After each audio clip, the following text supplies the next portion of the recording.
Welcome to the Seminole Wars. In this podcast, we explore how the Seminole Wars came to be, how they were fought, and how they still resonate some 2 centuries later. I am your host, Patrick Swan, and our show is a production of the Seminole Wars Foundation, found online at www.seminolewars.us. We are recording today from the homestead of the Foundation in Bushnell, Florida. Thank you for listening. Hello and welcome. This week, we return to Fort King. The fort was a focal point in the Second Seminole War. Then it was abandoned, the Seminoles burned it, they rebuilt it, and they abandoned it again. And then what happened to Fort King? Today we'll find out. Ron Mosby, a board member for the Fort King Heritage Foundation, joins us to tell us all about what Fort King today is like and what visitors will see when they come to visit it, as well as a good dose of the history behind the fort. Ron Mosby, welcome to the Seminole Wars. Thank you. Ron, what was Fort King and why was it built? Well, there's actually 2 forts that were built there. The first one was in 1827, and then the second one was in 1837, and that's the one that we rebuilt. It was for the Second Seminole Indian War and very pivotal in the garrison of forces, and also provided like a central point for forts in Florida. The first one was built to administer the Treaty of Moultrie Creek, and that basically was there to protect the Seminoles. They moved them into a designated area, and for a couple of years there, they were doing okay, and then it was nothing new then, I guess, till now. The Army had severe budget cuts, and they had to desert the fort. The Indians actually left it alone because it was there to help them. Then later on, after they found out about the Indian Removal Act, they burnt that fort down, and then it was re-garrisoned and rebuilt in 1837. And that's the fort that we show today that's on the property. That fort is exact replica, the scale, as the original fort, sits in the same area, doesn't sit on the exact same footprint because the archaeologists wanted to leave room in case they wanted to do any additional digging at a later date. They didn't have to worry about the fort sitting right on top of what the original fort was. Fort King is best known for something that happened on the same day as Major Dade's command was wiped out on the way to Fort King. What was that? The Dade Massacre, and same day that Osceola and his partners attacked Fort King, it was a coordinated attack all in the same day. They attacked in the afternoon. Really, both those events helped kick off the Second Seminole Indian Wars. What was the purpose of Fort King? It was the Southern Command of the U.S. Army. And at one time, every regiment company in the U.S. Army went through Fort King. They either garrisoned there or they just passed through because there was a lot of roads that went in and out of Fort King. Where did the Fort King Road go? Went from here down to Tampa. It was a hub or center of the hub. Went out to different forts. Of course, at a later date, there's more forts built, and the idea was, of course, to make a day's march and you could have some protection. Fort King was built, if you look at it on the maps, it's kind of surrounded by other forts. Why did the Army need Fort King?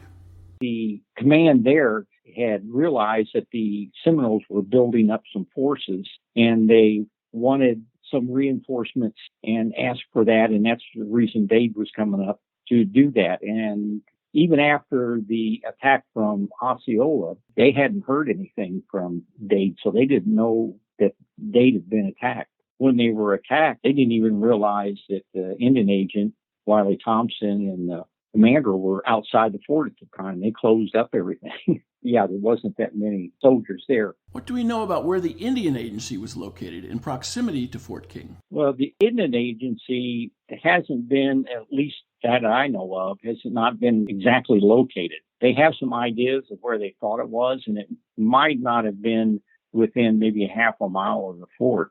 But I really don't know because no one has ever said this is the exact spot.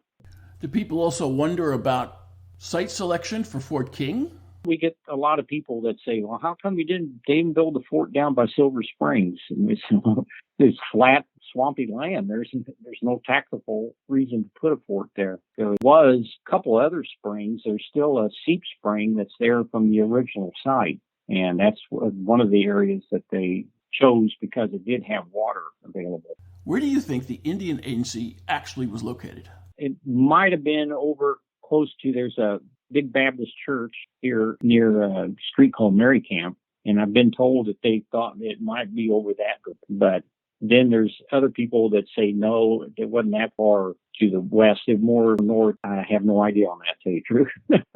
I don't think he could have been too far from the fort because Wiley Thompson left his Indian agency and would go to the fort and work, and then he would walk back. Probably wasn't. Because, they used to take walks all the time. And like I said, that's basically what the Seminoles waited for, was for them to come out of the fort Indian agency where it was at. Why was the location of Fort King very important? One of the reasons why it was important also was it set right centrally located in the state, and then also they set right on the edges of the reservation. How did Fort King fare in the conflict?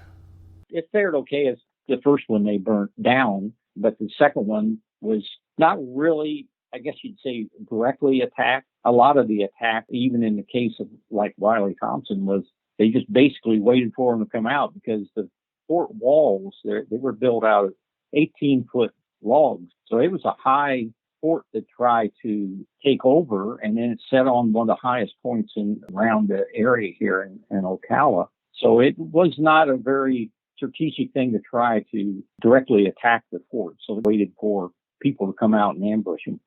This again is the second Fort King.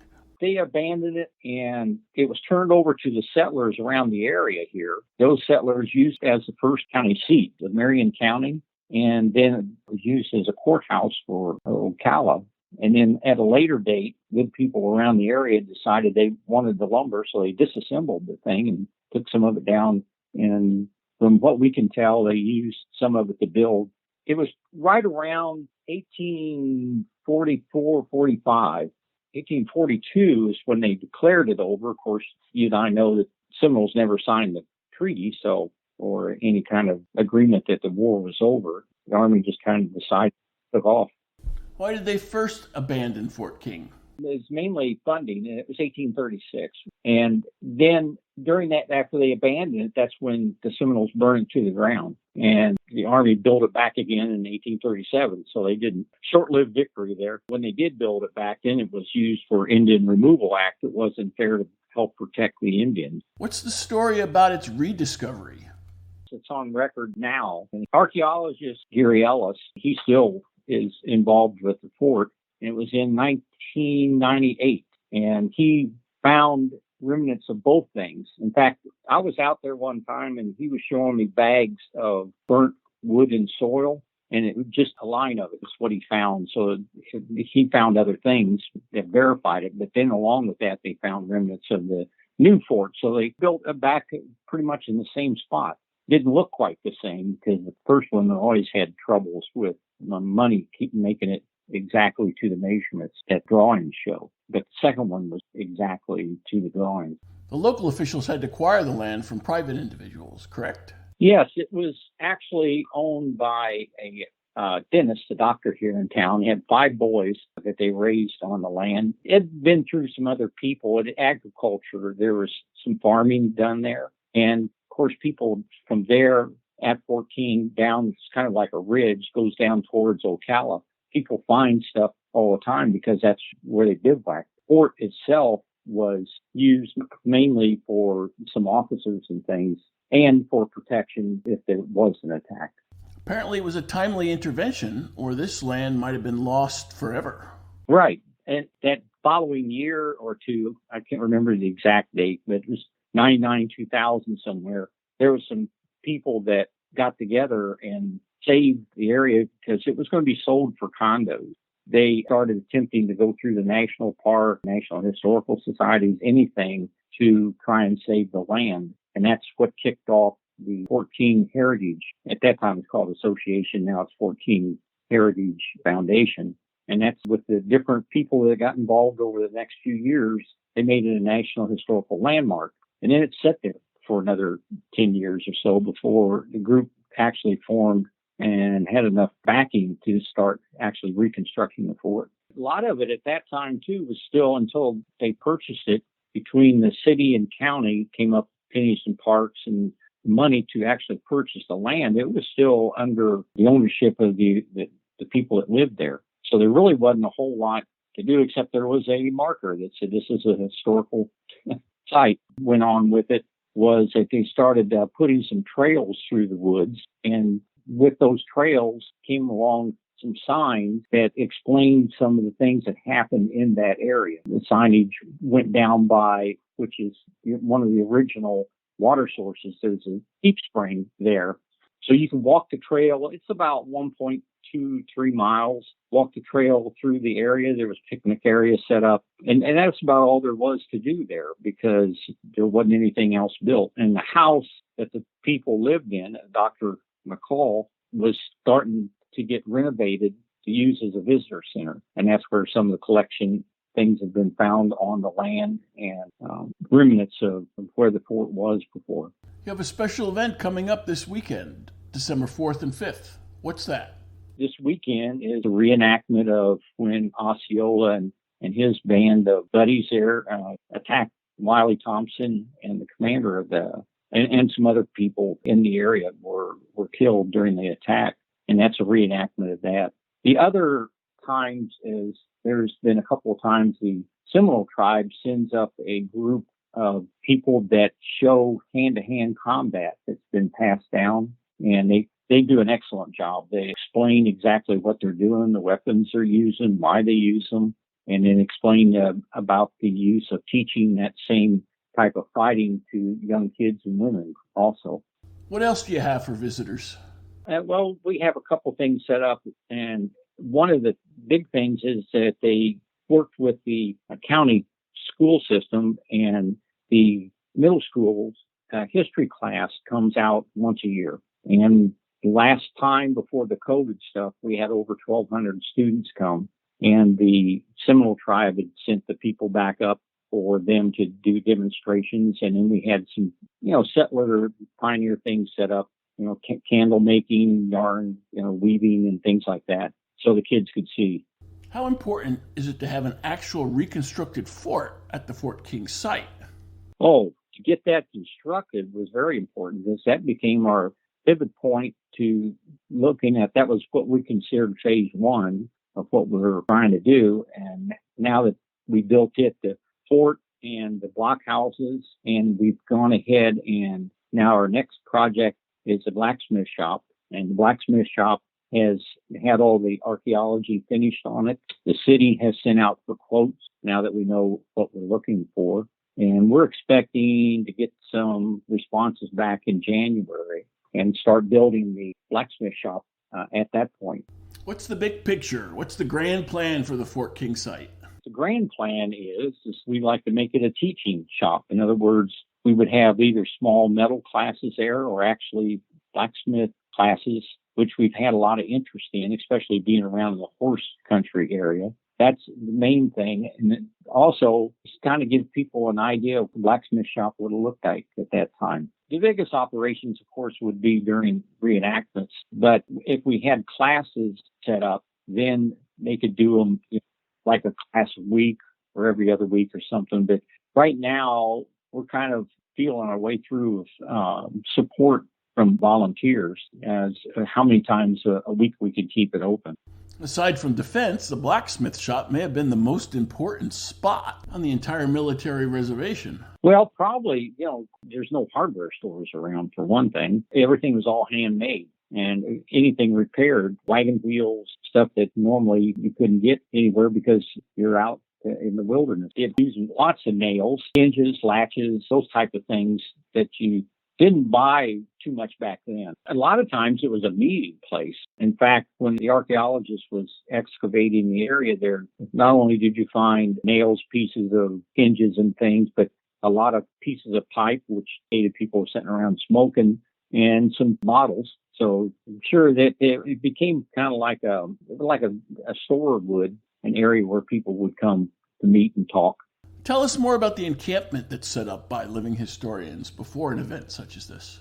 Got some neat things there. We got a whole area that's set up with the Army that's in tents. People and kids can go see how the soldiers lived and slept, and they actually cook their food right out there. They have a large cast iron cooking area, and they also have another area separate where the Seminoles are in camp, and the same thing there. They can actually go into the area and see how they lived and slept, and a lot of them stay there overnight, both nights. They come in on Friday night and Saturday night and leave on Sunday. But the people can see all that, and then there's different crafts around that they're doing. They even have axe throwing. There's kids area where they do all kinds of kids craft. There's also interactions with the reenactors. There's one or two of them that have made smaller rifles just completely out of wood, and they get a bunch of them and they show them how the soldiers would practice marching up and down and back and forth.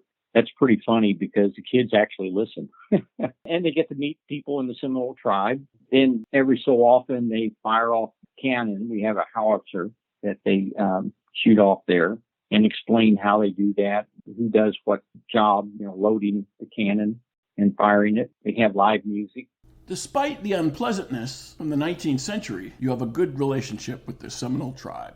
Yes, and we have one of the Seminoles is on our board, ours meaning the 14 Heritage Foundation, and his Quentin Cypress is from the reservation, and he's on our board. So we get a lot of good input from them. Anytime that the city deals really close with them, and if there's something that we want to do and we're not for sure about, we always contact them and say, hey, if it's going to be the right thing, or is it going to be offensive, or can we work together on this? And they've been very good. In fact, they sent crew up and built a chickene house it's big. And they came and supplied all the labor and all the materials. So it's brand new for the reenactment. Some of the reactors on the Seminole side are not actual Seminole, but the Seminole accept them. Well, I haven't been involved in that much, but apparently they accept them because some of them have been around for a long time in different reenactments together. And I'd never been around reenactors at all until I got involved with Fort King. And I found it interesting that some days they may be Indian reenactors and the next day they may be soldier reenactors. So they seem to do okay with it. Is it enough to have the reconstructed fort, or is there more that visitors should take in about this era?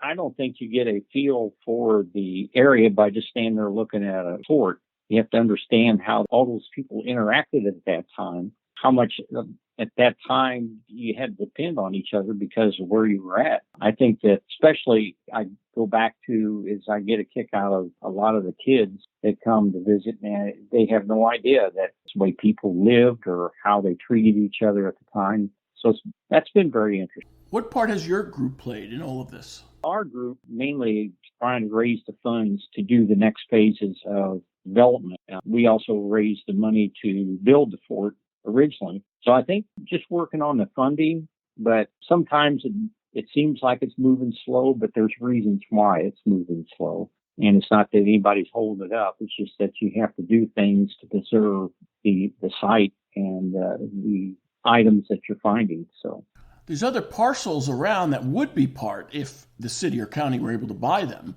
What are some of these? That was area that we wanted because that's where we're planning to put a new visitor center. That piece was purchased. And also there was a lot of archaeology done on it. They found a lot of there. And a lot of that's being categorized now because we bought another parcel of land that has a house on it, and we turned it into an archaeology center. The city did a very nice job of showing some of the items that were found. And it's also set up so that you can see people actually working, cleaning, and categorizing items. And you can ask them questions. Again, that's only open like a couple of days a week right now. We're hoping to open that up a little bit more. And where's that located in proximity?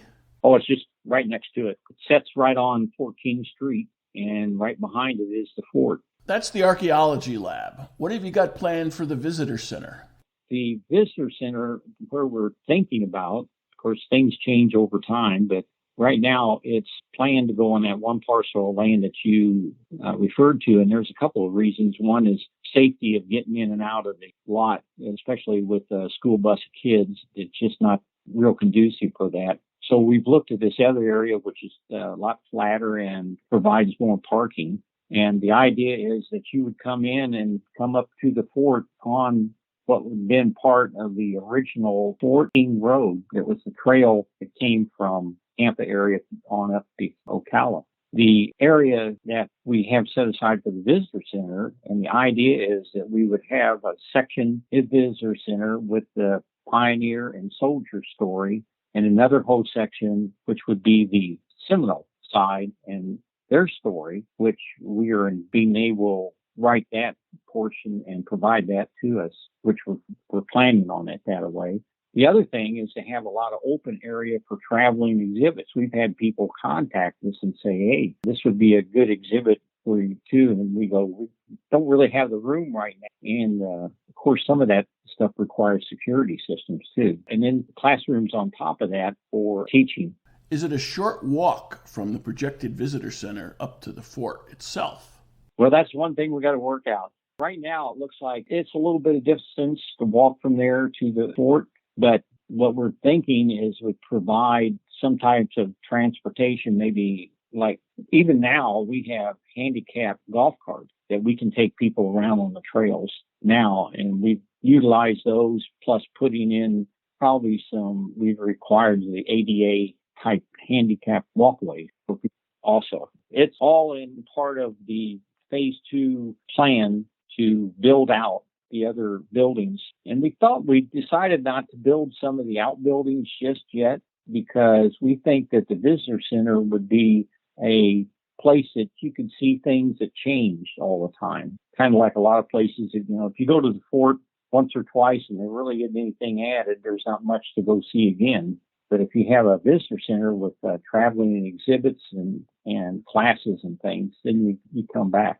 Will scholars be able to visit the visitor center to do some research? Right now, we've started a small library on our own. We've had people donate books and materials to that. But yes, our thought is we would like to have that. And also in the archaeology center to have off-site archaeologists. And of course, we're close to the University of Florida, work with them on having people do research there also. How have you gotten the word out about Fort King, and why is it important to do so? It's been about 9 years ago. We decided that we needed to start getting the word out of what we were doing at Fort King. We had some displays made, and we volunteered to talk to anybody that would listen. And the thing that amazed me, and I'm not from this area, was the number of people that grew up here.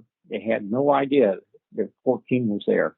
They always thought that the name came from a school here in town. But it was just interesting to find that. Now, we've done that enough times, and also there's been a lot of good publicity from the county and city that we go to shows now, and a lot of them go, oh, yeah, I was out there whenever. Yes, I've seen this. So I think that was a big surprise to me, but it's starting to turn around. Ron, how did you get involved in Fort King and its preservation? A guy that I worked with for 20-some years retired, and in about a year and a half later, I retired. And I got a call the same day I retired, and he said, what are you doing tomorrow? And I said, I don't know. I hadn't even really thought about it. And he said, we're going up to Fort King. They're going to start making trails around through the woods. We'll be marking trees and cleaning out brush and stuff like that. I said, sure, that sounds interesting. And I didn't have anything else planned. And so that's how it got me into it. And then, of course, I started working with some people that were historians that started telling me about the fort, and I started doing some reading, and it just kind of went from there. I'm on the board of directors. What is your hope for the public coming to visit? Come and see the work that people have done to get it to this point. Plus, we just received a grant about a year ago, and we redid all the signage all the way around and inside the fort and outside in the visitor center. Very nice job, and it explains a lot about some of the things we just talked about here today. One thing I didn't bring up was there's a site there as an acre of land owned by the Daughters of American Revolution. That's where the soldiers that died at the fort were buried. They're no longer there. They were taken at the end of the war and moved up to the National Cemetery in St. Augustine. And there was 34 of them there. And before the COVID stuff, a couple of years ago, they had a nice ceremony where they remembered all the soldiers that died there at the fort. You can walk down to that area. It's down near the Archaeology Center. And like I said, you can walk around on the trails all through there. And then you can see where we're going to be starting the other projects. And that wraps it up. Ron Mosby, thanks for joining us for the Seminole Wars. Thank you.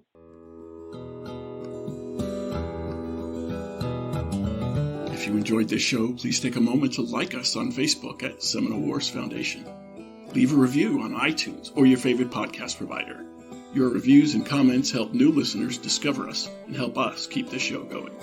Visit our website at www.seminolewars.us for blogs, articles, news, books, events, membership information, and how to subscribe to this podcast.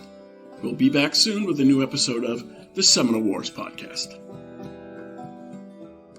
The Seminole Wars Foundation is a 501c3 nonprofit organization dedicated to preservation, education, and publication of Seminole Wars history throughout the state of Florida. This podcast is copyrighted the Seminole Wars Foundation 2021. All rights reserved.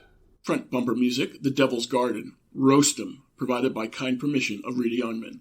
Back bumper music, Second Seminole Win, by Jed Merrim and Ricky Pittman, courtesy of Ricky Pittman. All rights reserved.